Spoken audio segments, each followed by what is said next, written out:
ఏం జరిగిందో వివరంగా చెప్తే. అమ్మాయికి నేను షాపింగ్ అంటే షాపింగ్ పట్టుకుని వెళ్ళడం 12 lakhs వరకు ఇచ్చాను మేడం.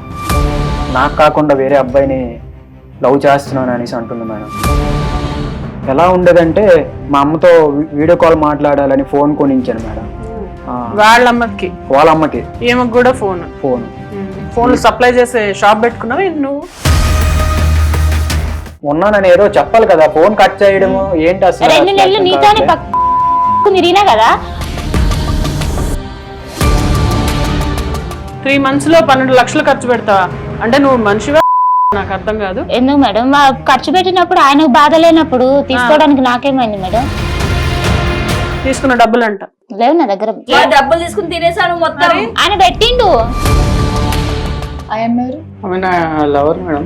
మరి తెలీదని చెప్తుంది. ఈయనెవరు? ఈయన నా బాయ్ ఫ్రెండ్. నీకు ఆయనకి ఏం సంబంధం లేదు కదా? మరి ఆ ఫోటోలు ఎక్కడి నుంచి వచ్చాయి? ఏంటి ఇవన్నీ కామన్ మేడం ఈ రోజుల్లో.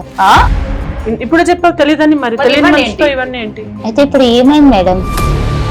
సార్, ఈ శిరీష అనే అమ్మాయి 2 టైమింగ్ చేసి ఇతను ఫస్ట్ ఒక 3 months నుంచి తినతో రిలేషన్షిప్లో ఉండి 12.5 lakhs వరకు తను వాడుకొని తర్వాత 1 month నుంచి అంటే రిలేషన్షిప్ మెయింటైన్ చేసింది. అతని దగ్గర నుంచి 7.5 lakhs తీసుకుంది. చెప్పుల షాప్ అమ్ముకుంటే ఎన్ని డబ్బులు ఇచ్చినావు? 7 lakhs దాకా ఇచ్చాను. 7 lakhs అంత ప్రాఫిట్ ఉంటుందా నీ చెప్పుల షాప్?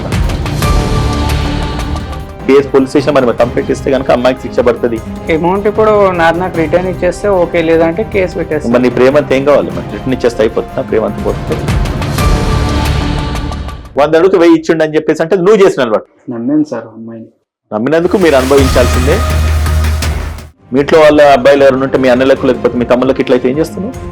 ఆలోచించలేదు సార్. ఇప్పుడు మరి కేసు పెడతాను, పోతావు పోలీస్ స్టేషన్కి? జల్లుపోతావా? రాజు, అనిల్ ఇద్దరు గురించి కేసు పెట్టండి. అమ్మాయి మీద 420 కేసు బుక్ చేసేసి చీటింగ్ కేసు బుక్ చేసేసి 7 సంవత్సరాలు జైల్లో పెట్టారు.